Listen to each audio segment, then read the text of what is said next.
On this week's episode of Marketing O'Clock.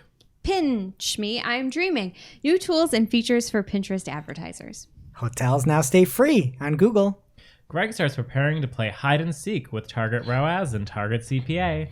We answer some burning economic questions. And you can undo your tweets in a new test, but you might lose out on 2.5 mil.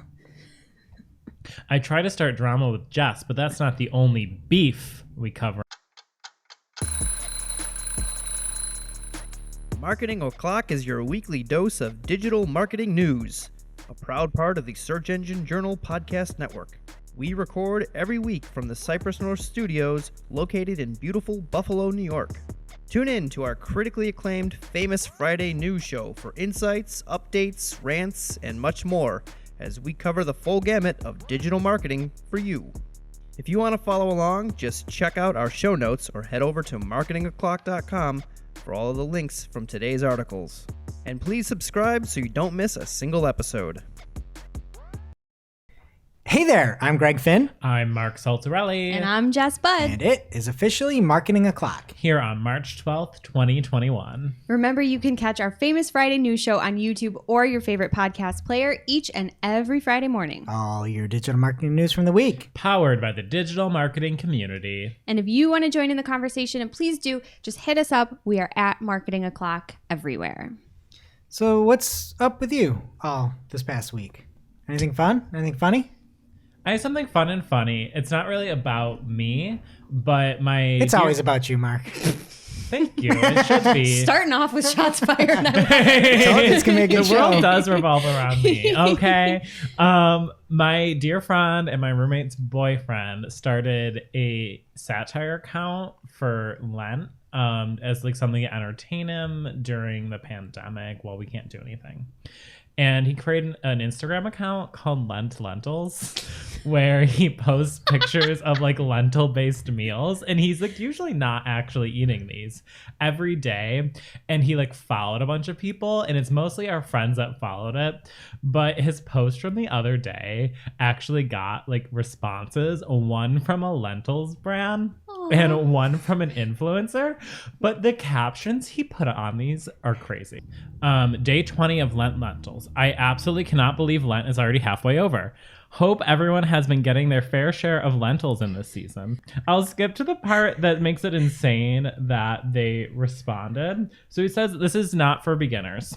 It's an advanced recipe. This lentil recipe is not for beginners. He explains how this isn't for beginners and says, so my solution to this was to go out and purchase a second microwave from @Target. I cooked both pouches in separate circuits so not to blow a fuse. What is happening? Is this so the unless influencer? you have the luxury of 2 microwaves and countertop outlets on separate circuits, I recommend you leave this daring dish to the professionals. All right, so I guess if you're Birdman, you can make this recipe. Mm-hmm. Yeah, and Tasty Bite responded, is there even such thing as too much lentils? I don't think so. They clearly didn't read the caption. I probably have 50 pounds of lentils in my house. Oh my if your gosh. roommate wants some. I know an I'll account take you should them. follow. I should, yeah. Some cool recipes. I don't eat lentils anymore. I just have them in my house. Jess, what's happening with you? My child, he's almost 18 months old and he's learning words now. So, or he has been for a while, but he's like starting to just use them on his own. Like we had a really big breakthrough this week where I handed him something that he wanted and unprompted he said, thank you. And it was like super sweet, super endearing. But he's also learning no. And I had my first like parent heartbreak moment where I got home from work and he like came running up to the door and I was like, hi, give mommy a hug. And he goes, no, and just ran in the other direction. Oh, so my.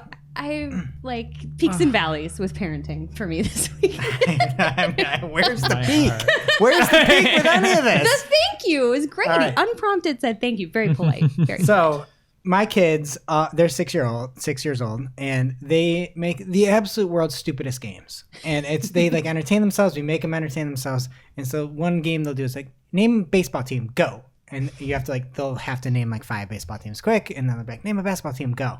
As they're sitting down, I was making dinner, and they're doing it back and forth with all these different categories. And then the boy goes to the girl, name a woodchuck, go. What? What woodchuck? I've never heard of a name of a woodchuck in my life. That's a groundhog. Oh, okay. Are they not the same? I don't know, but he doesn't know Pakistani Phil, and he doesn't know a name of woodchuck, and that's ridiculous. So, you should have them see if they can name different lentil-based meals. I know we can't. All right, what's going on in the news, Jess? All right, first up in the main news this week from social media, today's very own Andrew Hutchinson, who we love. Pinterest announces new marketing tools, including Pinterest Premier video ads. So revealed at the Pinterest Presents Summit, the platform has several new tools to provide more insights and opportunities for advertisers, which we love to see. So the first, as noted in the article title, is Pinterest Premier, which is a new ad format that allows advertisers to purchase exclusive video placements in the home feed for a specific demographic, interest, or category as far as targeting goes, which seems like a really great way to get people's attention. I absolutely love this, but it also sounds really expensive, probably worth it for some. But I mean, if assuming that you have the money, I don't see the downside. You guys into that? I mean, it's cool. It's a big takeover element of it. Yeah. But I don't know. I honestly, candidly, don't use Pinterest enough to know if people really dig video content on there. When I think about it, I don't think necessarily, but I know Caleb and Mark probably use more than I do Pinterest. What do you think, Mark? I haven't used Pinterest in a while, but I think it's cool. I don't know if it's going to be like kind of like those YouTube Masthead ads that you hate on the Pinterest home feed. Masthead, right? Masthead. I said Masthead? Yeah. I'm sorry. Okay. All right. Caleb, I think you're the biggest Pinterest user. What do you think about this change? I don't really use Pinterest for, like, I don't associate it with video in my head. Like, I think of going there when I need ideas for stuff or when I'm trying to find a good haircut or stuff of that nature. I don't think I'm going to open up Pinterest and see a video ad or something like that. Yeah, but what if it was a video of someone like getting the haircut? Ooh, Brilliant. I think you could get creative. It's just like you can't just put a video in there. You have to think about why someone would go to Pinterest, like that example, and see if you can come up with video content that speaks to that and is also worth doing an ad for. Yeah, and you're not taking over all of Pinterest, to be clear. You're still able to target the way that you would with other ads. So you're able to put that in front of somebody like Caleb who needs a haircut. Yeah. And while we think this way, I believe the article had some stats saying that we might not be like the rest of the actual audience that uses it regularly. What was that, Jess? Yeah, so that was in there. They did say that video content had a big rise in 2020 on Pinterest, which I think all content had a big rise in 2020 because people were on their couches. But they did say that the platform now facilitates close to 1 billion video views every day, and that Pinterest users are 2.6 times more likely to make a purchase after viewing brand video content on the platform. So again, you got to do it right. It's got to be a good video and you got to be hitting your target audience, but it seems like it could be really, really powerful. And just having that ad placement when you open the app and just see that there, again, if you're in front of the right eyeballs, probably expensive, but probably worth it. Yeah. I So think there's some cool, easy stuff you could do, even if it's just like less of a video, more of like a GIF style, where it's just different views of the same product, but it's more eye-catching and you don't have to click open the pin to see all those different views of the product. There's definitely some cool stuff you can do with this, but yeah, like you said, make sure the video is actually tailored to Pinterest. Don't just take your normal marketing video and plug it in here. Another update that they announced is the new and improved Trends tool. So they already had a Trends tool, but this is better. More context, more visual examples, as well as very easily highlighting broader usage trends, like this one from the article, which blew my mind. Usage among Gen Z and male pinners has increased 40% over the past year. So How did that blow your mind, bud? I don't know. I feel like Do you know what happened over the past year? all Nobody just was said- allowed to go anywhere. I know, but you all Nobody just said could do you're not on anything. You couldn't be Pinterest. around another person. How do you think people wouldn't use it more? And so you opened Pinterest? No. Like when you see, But if I did, I'd use it 40% more. I'd use it Exactly. 2,000% more. I can't leave the house. all right, fair. And lastly, Pinterest is also rolling out updates to their conversion insights tool with a new format that will help advertisers dig deeper into cross-channel impact as well as downstream conversions. So all of these updates are really focused on new tools for advertisers and new ad formats. So they really care about the advertisers, which I love. We already loved Pinterest, even though I feel like we don't talk about it enough, but we don't have any hate for it. And now we know that it loves us back. So I don't have any hate for anybody. just in time for Valentine's Day. You're lying. How dare you? So you love Facebook? Facebook loves small business. No comment. Well, I have a development to share from the Google Ads developers blog. The latest release of the Google Ads API added support for maximize conversions and maximize conversion value bid strategies in search campaigns, which, like, okay, great. But there was a little sneaky bit included here where there's a new read-only maximize conversions dot target underscore CPA fields and maximize conversion value dot target underscore ROAS fields. Previously in this API, there was only just regular target ROAS and target CPA. This other variant didn't exist before, and it's something new. And what this is kind of indicating to us is that these new bid strategies aren't really new bid strategies. It's just kind of a renaming and repackaging of target CPA and target ROAS as they currently are. So it looks like in the near future, we should expect them to make this change. Google's claiming it's because of simplification. But I think that the big major takeaways to think about this. So maximize conversions and maximize conversion value are staying as they are. There's nothing really changing with Thank those God. two. Don't worry about that. Okay. Target CPA and target ROAS functionality will stay the same. So this is more of a naming or like way to find this change. I don't like this. They will stay the same. I don't like this at all. You don't like anything. How dare you? He loves everything. He just said it. And then in that same vein, target CPA and target ROAS bid strategies will still be accessible to advertisers, but the settings will be different. It's now like an optional subsetting of maximize conversions and maximize conversion value. So kind of think when you do like manual CPC, then you click like optimize for conversion value or optimize for conversions. It'd be something very similar where you do like maximize conversions, then set a target CPA underneath it. And then we'll start seeing this possibly in the Google Ads UI starting in April, rolling out slow there. So why do you hate it, Greg? I hate it because I think you used the verb Googling it up with the naming conventions. And in my opinion, maximize conversions and maximize conversion value is a very specific tactic. And to include that with something that is completely like diametrically opposed to the way that maximize conversions work, where if you've got something like target CPA, that's something that can scale. That's something you can change the budget of from $1,000 to $10,000 a day spend, and you'll roughly get the same results. They'll just scale, right? If you have something like maximize conversions and you change that, it is going to be a massive fluctuation and huge discrepancy like you've never seen before in your life. And so to put those two together and say this is target CPA and it's maximize conversions, I just think it is confusing. And we don't need more confusion in Google Ads. Yeah. This does not simplify. It is not. Because it threw It is me not. for a loop, Target and I CPA understand is it. easy to understand. Yep. I would like a conversion at this price. Saying that now you're going into maximize conversions and I'm going to assign a target CPA here.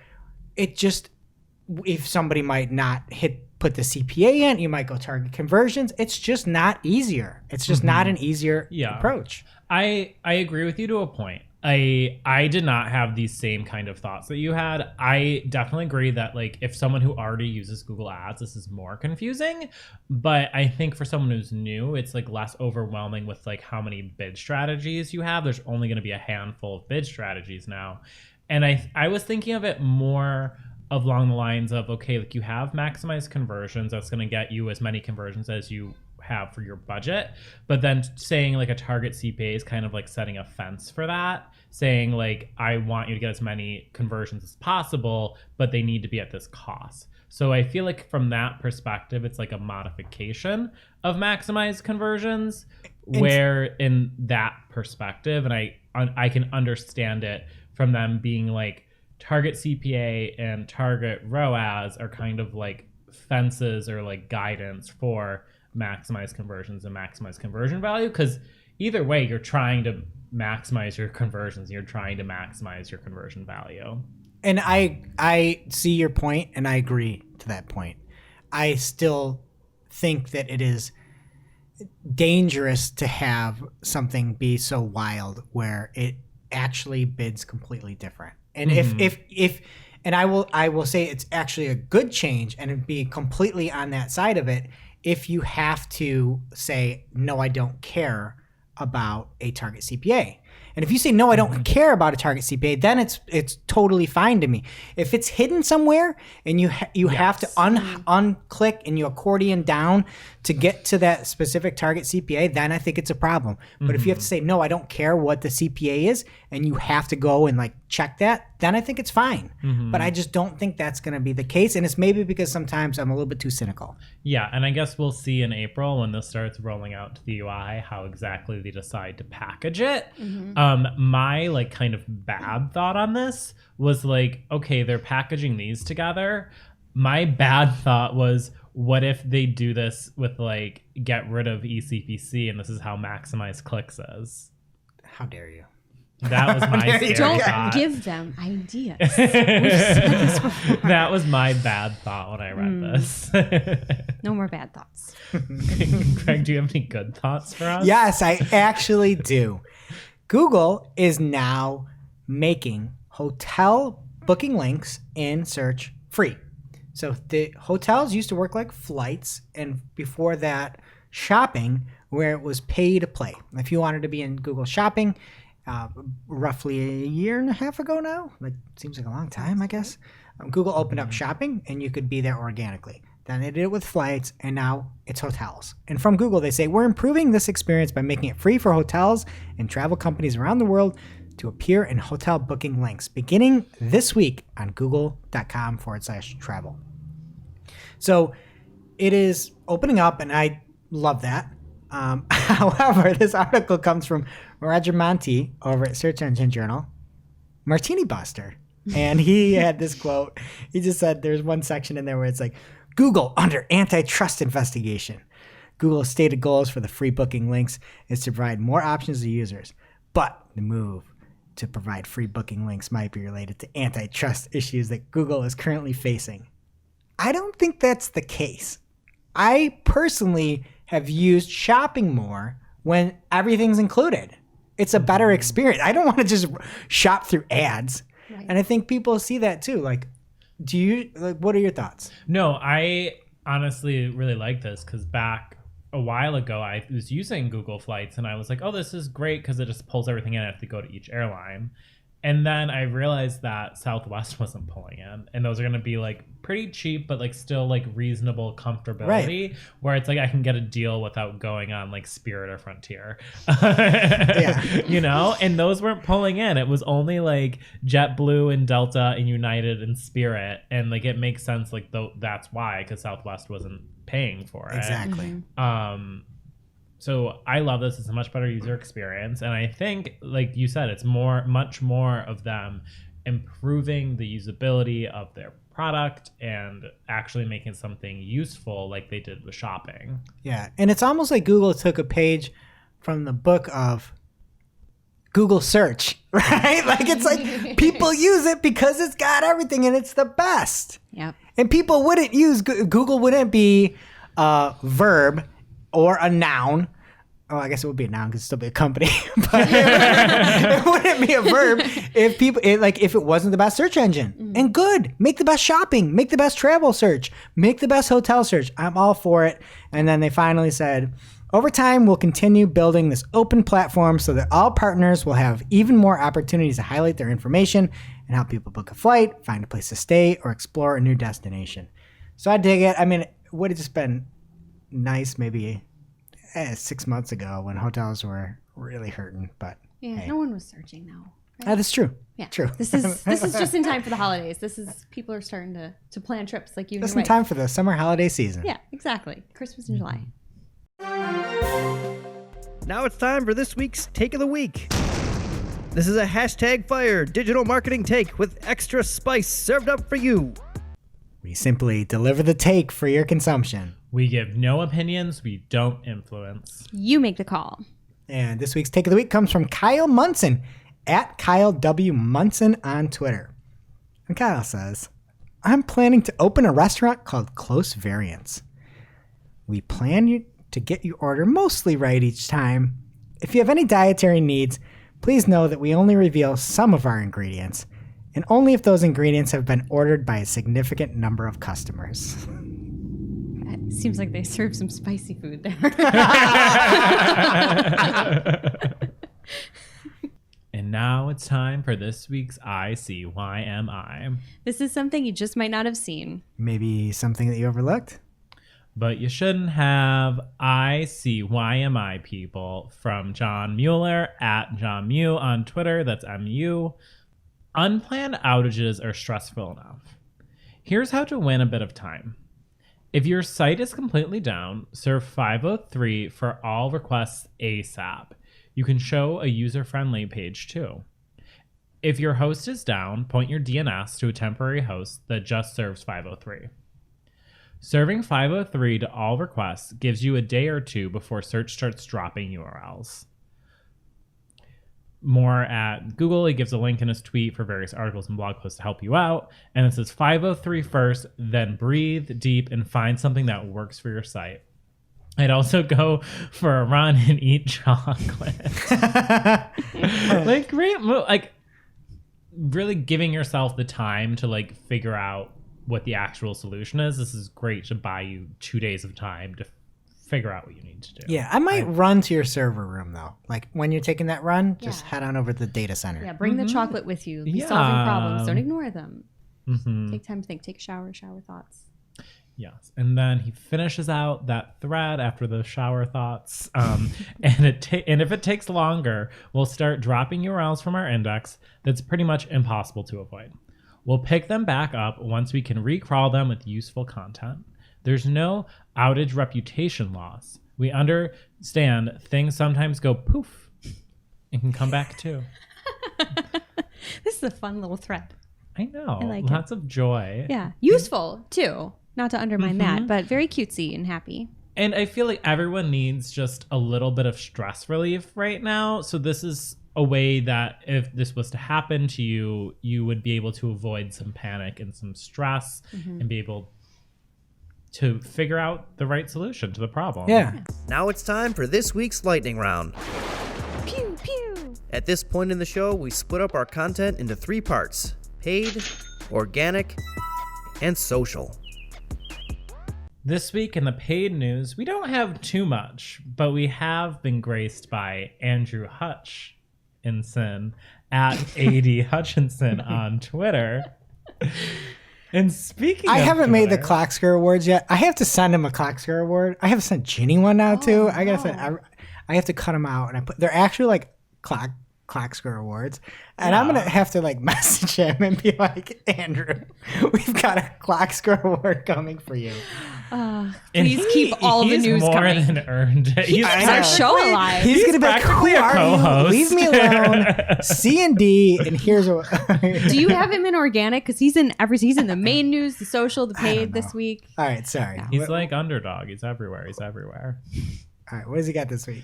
Well, I was going to say, and speaking of Twitter, because I mentioned his Twitter handle. That transition just But it's okay. Just letting you guys see the inner workings of my mind. The Blue Bird made an announcement via @Twitter Business on new settings for promoted tweets. And from the tweet, we're making it easier for brands to control the conversations they start on Twitter. Introducing conversation settings for ads. Basically, the same reply controls for regular tweets that were released in August have now been extended to promoted tweets to help you cross that bridge without fighting any trolls. So now when you go to the Twitter ads and like are in the creation flow, you can limit replies to everyone, which is the default, so it's not really limiting people you follow or only people you mention. So yeah, this is just a great way. I'm sure people who manage social media for companies are just going to rejoice, because I remember like when I worked in-house, our social media manager was just like, can you do something about all of these comments on the Facebook ads? So I'm sure there will be many social media managers that are like, great, just like turn those replies off so I don't have to deal with this. But counterpoint to that, maybe don't if you have a good product, a good tweet, something people love, and you've got social proof. So if you're running something on Twitter and you're seeing all these responses and replies and quote tweets and it's good, like, don't do this just to make your job easier. Right. You having a good product made your job easier. Yeah. And you should know that by now, because this is new. So And it all depends on what the nature of the campaign you're promoting is too. Like maybe if you're doing a demo of your product, you don't want people replying to it, but maybe it's like a blog post. Like that's something that you definitely want a lot of replies to. And Jess, guess what? what, Mark? Andrew Hutchinson is my BFF. No! now. Do you have another? I have another one. Guys, I gotta send him an award. Snapchat has joined the likes of LinkedIn advertising by providing advertisers with resources to actually handle the iOS 14 changes instead of taking out a full-page print ad. Wait, why do work? You could just put an ad out in the New York Times. And just shut down your support. Snapchat is expected, actually, they're the most major expectation of hurting from this iOS change. Like compared to Facebook, they're like kind of number 2 of who's going to be hurt the most by this.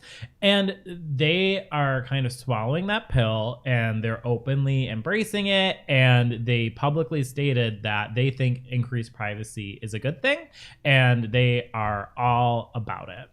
So they are releasing a new iOS 14 resource hub that will include answers to common questions and have documentation on notable process changes within Snapchat in the areas of Snapchat and iOS 14 in general, mobile app advertising, App Store data disclosure requirements, mobile web advertising, and the SCAD network support, which is Apple's API for tracking ad-driven app installs. The biggest changes that Snapchat has announced is that you're going to lose out on being able to use a mobile measurement partner for user-level reporting for anyone who opts out. And there will be a removal of the 28-day attribution window, as well as hourly attribution. So the lowest attribution threshold will be 1 day. And in addition to that resource center, they also hosted a webinar yesterday on March 11th, how to prepare for Apple's iOS 14 changes, web and app advertising on Snapchat. So if you missed it, they have an on-demand recording available. Wait, hey, I don't remember there being another paid story. It must have been auto-added. From Brett Bodofsky at Brett Bodofsky on Twitter.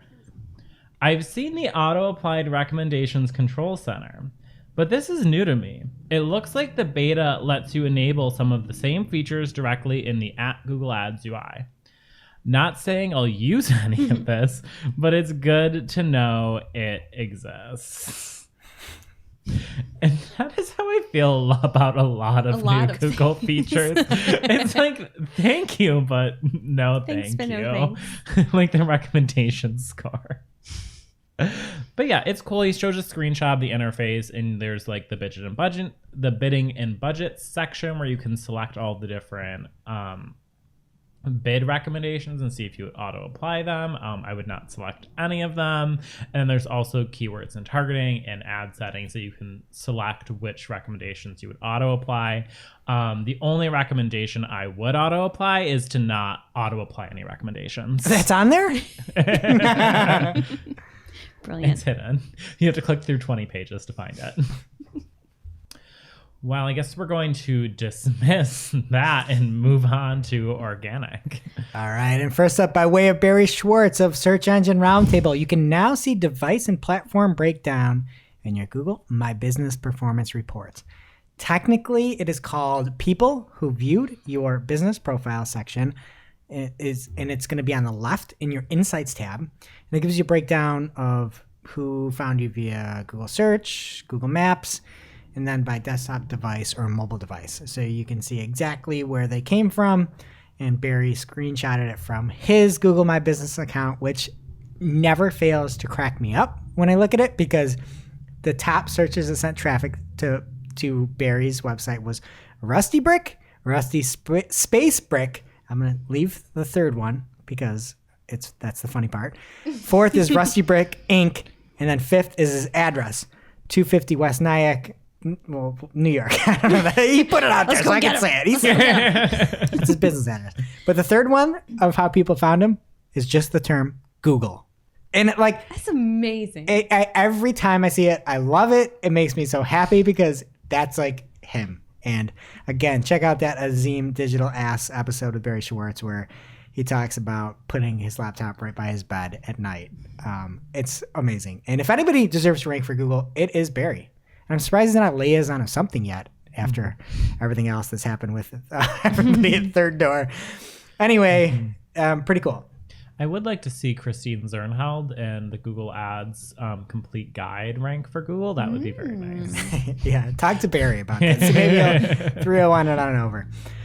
All right, next up, there are 5 new upgrades to the search results over at Microsoft Bing. And the new features include an intuitive highlighting of content. And the example shown was on recipes. So there's an ingredient list that pulls out right within the SERPs, calories per serving, user reviews, a drop-down menu for scaling to servings, nutritional information.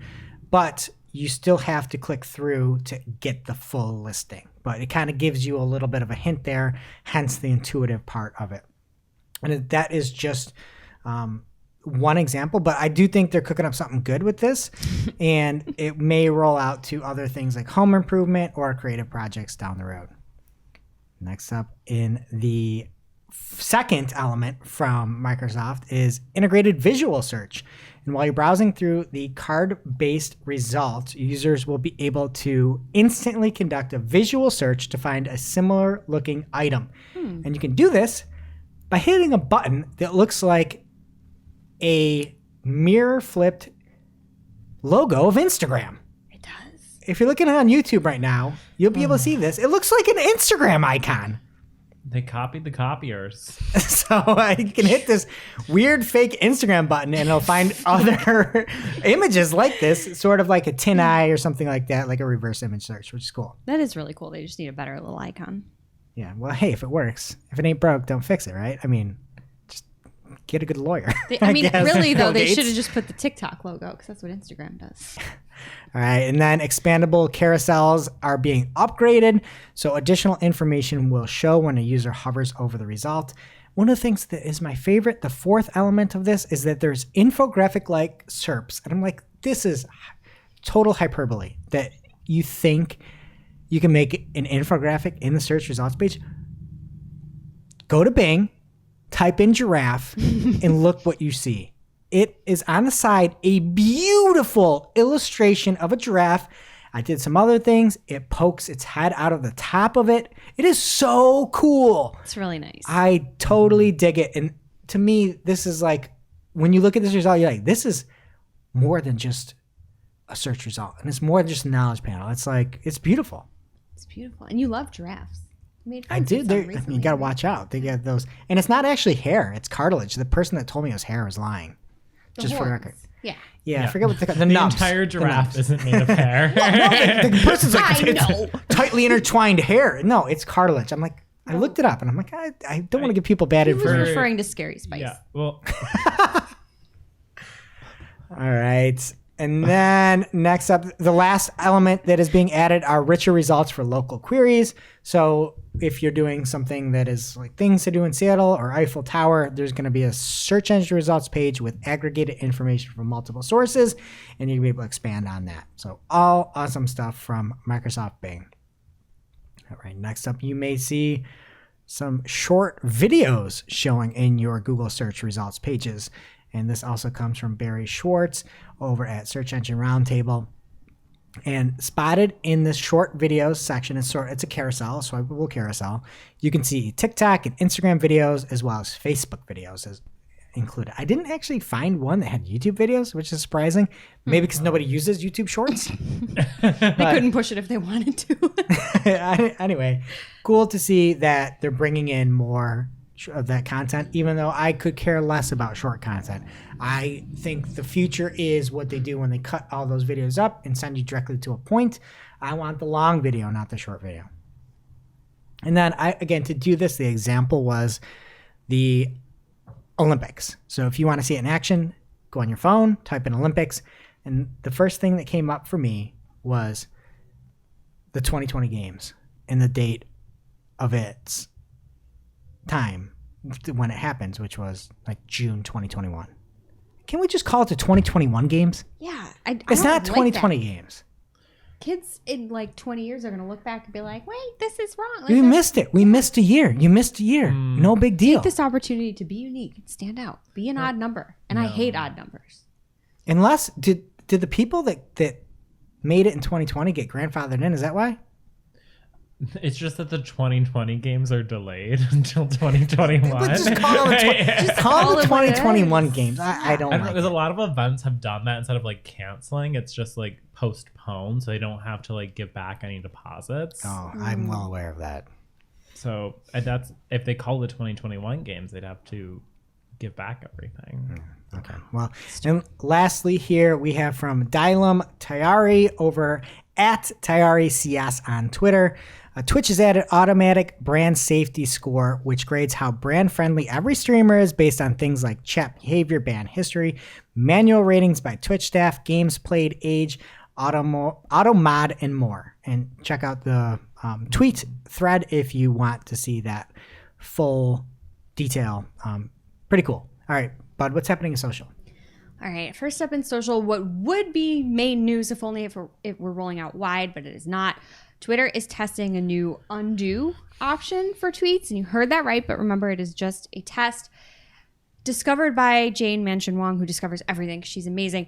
It appears to be sort of like a reverse progress bar that counts down 5 seconds after you send your tweet, giving you the option to Why undo. even test it? Right? You know, like, Put is it there out any there. psycho out there that's like, oh, I made a mistake. I don't want to use this. Right? Well, you got to test everything because heaven forbid they release Not this. it. I know. My gripe with this, though, is that it's very clearly an edit feature. They just refuse to call it that because they've been saying you're never going to get one. No, my issue more is that it's only 5 seconds because it's usually like 3 minutes by the time I realize there's a typo on my tweet.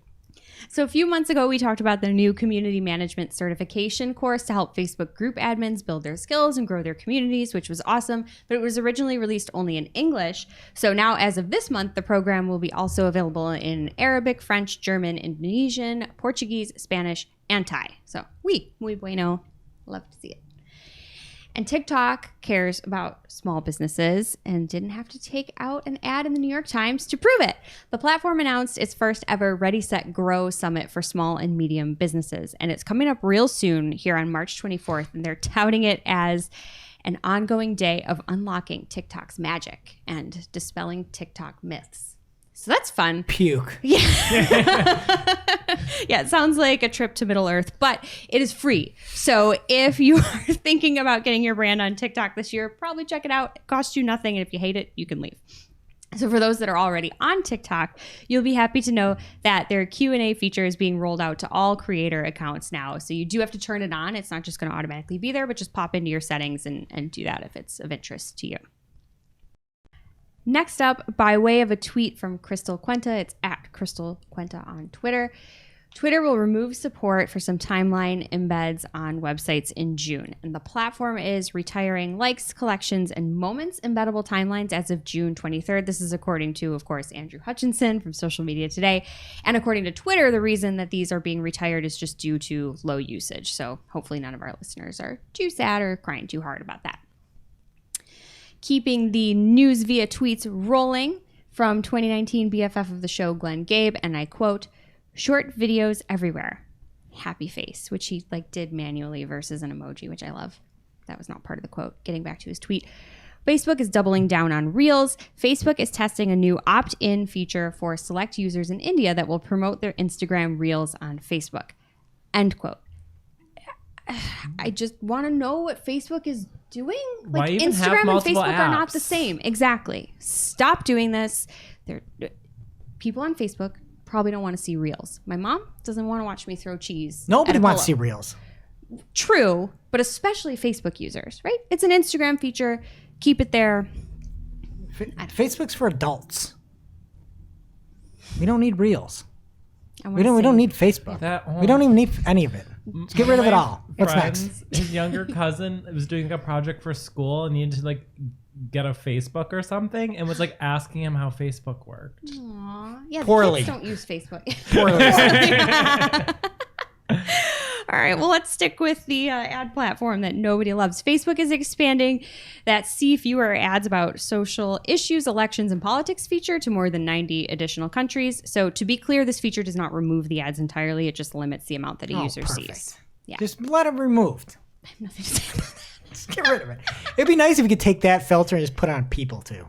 Just get rid of everybody. Yes, and the Reels. It'd Anything. be nice if nobody was on Instagram. Facebook. I know. They need to get off there. Whatever. I guess it's nice to have control.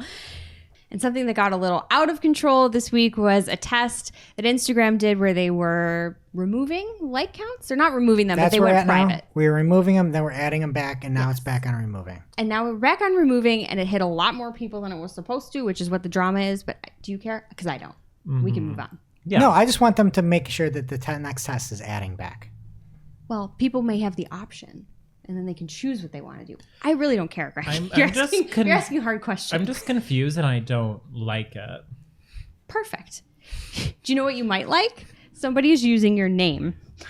Checkmark is the new social media platform in town, but they spell it with a C. Which is wrong. They spell Mark with a C, and they spell check without a C. It's CHEK. So they're doing everything wrong. Were they trying to spell this with alphabet soup? I'm not really sure. I had minestrone soup for lunch today, though. It was delicious. Oh, I There had were no lentil letters soup. in there. Did you get your recipe from No. How many microwaves did you use? 2 microwaves, 1 brick at a time. Oh, man. Well, kids, I don't know if you care about this one either. It's a social platform built for good. Checkmark. Essentially, folks can ask questions and they can give answers, but you're very limited in how many questions you can ask and how many answers you can post and how many answers you can get on your questions. It's a whole thing, but they have nice motivation. They're just trying to connect humans. So that's nice. I guess we'll check back later. Now it's time for this week's WTH, Misguided. I'm like, who does that? Just get rid of it. I'm over it. where we rant, rave, and roll our eyes about a trending digital marketing topic. What are we coming to? Honestly. See what had us asking WH. this week. I'm sure a lot of you saw the tweet, but one big brand made a major social media misstep on International Women's Day. Burger King infamously tweeted, "Women belong in the kitchen," which not a good thing to tweet, Not good. especially Little tone on deaf. International Women's Day with one of the most like stereotypical insults, misogynistic that you can say. And the point of it, though they had good intentions, was to promote their scholarship to help women who work at Burger King to pursue their passions within the restaurant industry, citing the statistic that only 24% of head chef positions are held by women. So it's very well to do, but I think Adweek said it best in this article. Burger King gets grilled for "women belong in the kitchen" tweet supporting female chefs. Without context, International Women's Day print ad headline sparks backlash. And I think this person said exactly what I'm thinking. Like Lucian Blue with 2 E's, not Burger King using misogyny clickbait on International Women's Day. And that really is the problem. It's like, not only is this clickbait, it's misogynistic clickbait on a day that's supposed to be celebrating women. And I think it's really just a problem of not understanding like multimedia marketing, because this was designed for a print campaign. Like the ad agency who did this designed it for print, where the headline was supposed to be eye-catching, and then below it they explained what they meant. And that actually was very well received as a print ad, and that's because you are immediately explaining it. Right. But Why didn't they do that here? well, that's They the have thing, so it's many like, more characters. They did it as a thread where As a they did like reply. the reply. So the no. reply was explaining the scholarship and everything. But it's like, do you not know how Twitter works? Everyone's just like quote tweeting that and retweeting it and replying without reading the response. It's like, you need to have all of the meat in the first tweet. Oh, I didn't mean for that to rhyme. And I did not mean for it to be meat and Burger King, but everything works out for us, not for Burger King. But it's just like, think about how the platform works and how people behave on the platform and how it's going to be perceived before you tweet it. Yeah, and I think they deserved to get fresh grilled and frame.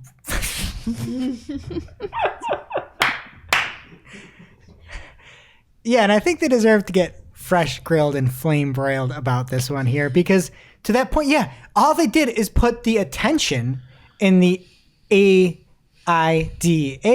standpoint, like put it all together and it makes sense.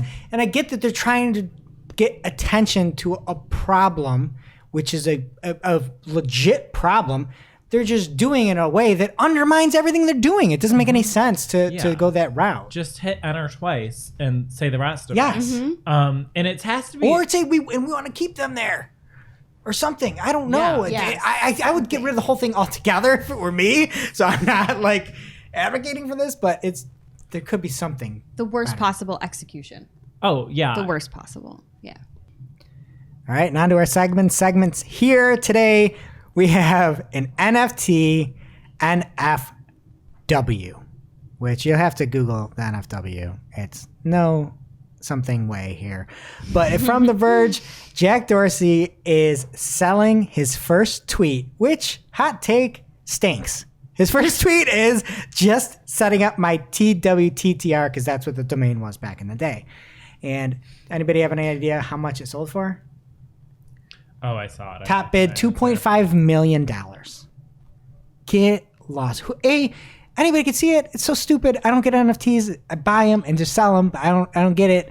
And that's a terrible tweet. I get the historical relevance. But imagine looking at that dumb tweet every day of your life. And I wouldn't. But like, why? Like, you could just, if you wanted, you could just take a screenshot of it and print it and No, frame Mark, it. you Like, wouldn't you don't have the ownership of it. Even though he still owns it. You're going to print it. But, so I was like, would I buy any tweet? And I'm like, you know what? I probably would pay, if I could get the NFT of this tweet, I probably would pay up to $1,000 for this tweet, which is ridiculous. I know it. But this is how much joy this tweet brings me whenever I need to pick me up. And it's from Wint on Twitter @DRIL. And the tweet reads, food, $200. Data, $150. Rent, $800.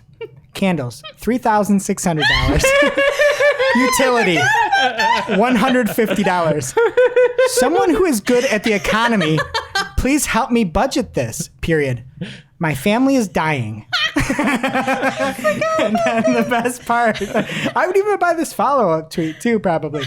Somebody named Craigus, and this is probably 8 years ago now. Let me pull this up here. Somebody named Craigus to him said, @drill, spend less on candles. And Wint responded simply, @Craigus, no. And I just remember anytime I need a laugh, I look at this tweet. It is my favorite tweet ever, and I would totally NFT buy that tweet. I forgot about this. Thank you for I bringing can't it wait back. until we do a tweet draft. Oh, I'll fight you for this We one. would buy. And that brings us to our real life segment, straight out of our accounts and into your ear holes. It's time for Working Hard or Hardly Working, where we talk about what's going on in our IRL work, good, bad, or otherwise. So this week I don't have a very tactical item, but something that really came in handy was that we had a client where pretty much like everyone who we were working with changed. And to give context on what we had been doing, we already had metrics handy that were comparing everything we had done since we had taken over to the account to everything that had happened before we had taken it over, and very clear benchmarks showing the delta between our costs at different stages in the sales cycle and the actual return we were driving, so that we could immediately show kind of the value we've added to their company to these people who haven't really been involved in the relationship previously. So I just recommend to like always have that ready, because I think it took us like just a few minutes to update it 15 to the minutes current max. day. And just having those benchmarks handy, and we bring them up in check-ins all the time just to show like how we're doing and like the value that we're adding. Because I think too often we're pacing against our own goals and not like reminding our clients like the actual value that we add to the relationship and like how successful we've been working together. So have those benchmarks handy. Jess, I'll put our drama aside for now. Thanks, What's Mark. going on with you? So no drama here. I just wanted to talk about the importance of collaboration, because I feel like at Cypress North, it's a big part of our culture. We all work very closely together, but I feel like a lot of times our clients aren't that way with their own teams. So we have one client in particular that's a huge global company, and they have different divisions and they have different contracts with us, and they're working with different account managers here. And it doesn't always feel like necessarily anyone, at least that we're working with, has the bigger picture and sees both sides of that. But on our internal side, we do, because we work very closely together, even on separate accounts, just bouncing ideas. And Sarah on our team and I, we share an office, and we just had a great conversation, sat down, we took an hour last week and collaborated and just talked through a problem that we were seeing on both sides with both divisions, and how could we use some of that bigger picture knowledge to solve the problem. So it's hard to really explain without giving away too much information, but just talk to your team. I feel like there's a lot of times people have context that you don't, and you can solve bigger problems and offer that value to your clients where maybe they don't have it internally because of politics or just separation or communication issues or whatnot. So talk to your friends and your coworkers. And for me, something not working is trying to edit audiences in Google Ads. Anytime I have to go in and edit an audience in the web editor, I just get dread. It's like you're on American Gladiators and you're combating to get in there and edit the audiences. And if you need to do so, you don't see the audience and click on the edit button next to it. That's just going to change the name of the audience. You don't hit the radio button on the left and then hit the edit button, because that won't do anything at all. You don't click on through to the audience and try to edit when you're looking at the audience. You hover over the audience that you want to edit, and then you hit the edit button. And every time, if I like have a 7-day span, I forget that. So I'm mainly just saying this so I can then bookmark the YouTube link to this next time I want to edit an audience and not get just totally blown away by Turbo. And now for this week's Cool tool. As a reminder, our Cool Tool segment is not an official endorsement or paid mention. We're simply sharing something we found in our travels that may be of use to our listeners, and is really, really cool. This week's cool tool is another one that's more of a wow, how? It's an article from Social Media Examiner, Customer Lifetime Value, How to Calculate LTV for Facebook and Instagram. Wow, how? Right, exactly. I had to come up with something that rhymed. So it starts with the very basics, what lifetime value is and how you can use it to make smarter decisions with your social ad budget. And then the article outlines 3 different ways you can calculate lifetime value using Facebook's own reporting tools, manual calculations, as well as some free online tools. It's really, really handy for assessing long-term ROI of your social campaigns. So if you're not already doing this, you can grab the link from our newsletter and check it out. Now it's time for our must-read marketing article of the week. An article so advanced, so in-depth, so detailed that we simply cannot cover it in its entirety on today's show. This week's must-read marketing article of the week comes from PPC Kirk, at PPC Kirk on Twitter. And he has a fantastic article, kind of more of a thinking piece, just like his book Ponderings of a PPC Professional, out on Amazon now, and a strong recommend. And the name of the article is The Magic Wheel of PPC Automation Optimization. And I'm just going to read the starting point because I think it lays out what you're going to get when you read it really well. He says, with the increase in automation offered by Google Ads and Microsoft Ads, whether advertiser appreciate it or not, one would be wise to not simply accept automation and utilize it, but to optimize it as well. Wait, how does one optimize automation? And he goes through, breaks it down, gives clear examples as to benefits of humans with automation, where to look for it, the steps. He's got a great process in there. And another thing that was a one-liner that I really loved from the article was where he said, automation doesn't take away your job. It changes your job. And this is a very well thought out piece for anybody looking to get better, especially with automation. And if you haven't used automation, I think this is something that will really warm you up to the thought, at least to test it. So thank you, Kirk. All right, that does it for today's show. It is now officially not Marketing O'Clock. Remember, you can catch everything from this show on marketingoclock.com. While you're there, please be sure to subscribe so you don't miss a single episode. And we will see you next week. Thanks for listening to Marketing O'Clock, part of the Search Engine Journal Podcast Network. If you're looking for more information on today's topics, head over to marketingoclock.com for links to all the articles that we covered. And please be sure to subscribe so that you don't miss a single episode.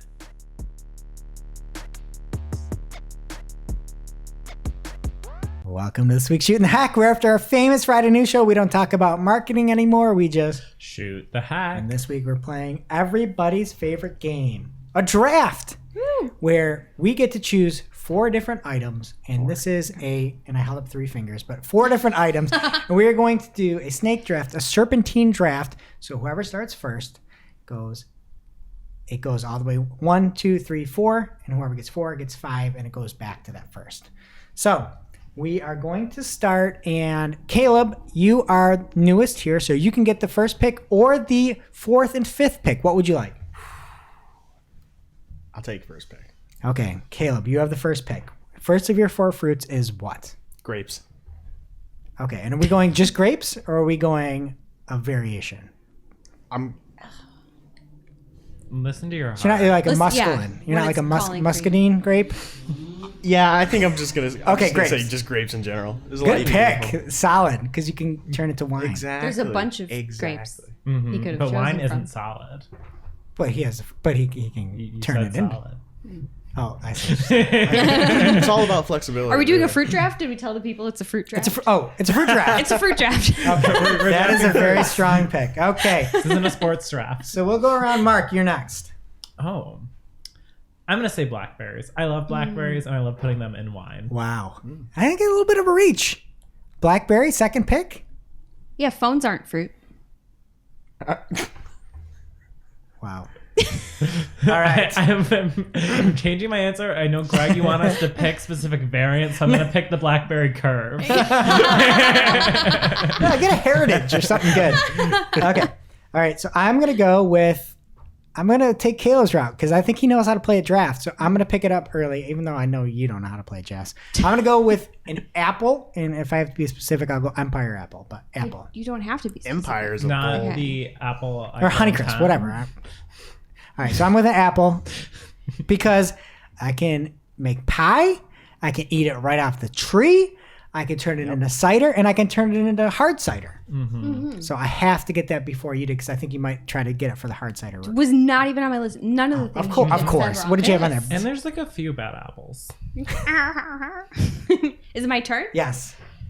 And I get 2 because it's Correct. snake draft. Snake, Okay. Serpentine draft. I want peaches. I love peaches. You would. I love peaches so much. You are Give a me Georgia peaches. peach. Thank you. You love the Lewiston Peach Festival. It's not even that. I mean, I do, but peaches and if we're gonna make like a sangria or something, blueberries and peaches. That's what your blueberries for? Sangria? Well, I'll also just eat them. They just Okay. They're- Blueberries they're are good. good eating. Good antioxidants. but like blueberries and peaches together in a beverage, done. Okay. Well, then I'm coming back to me. I'm going to go with strawberries.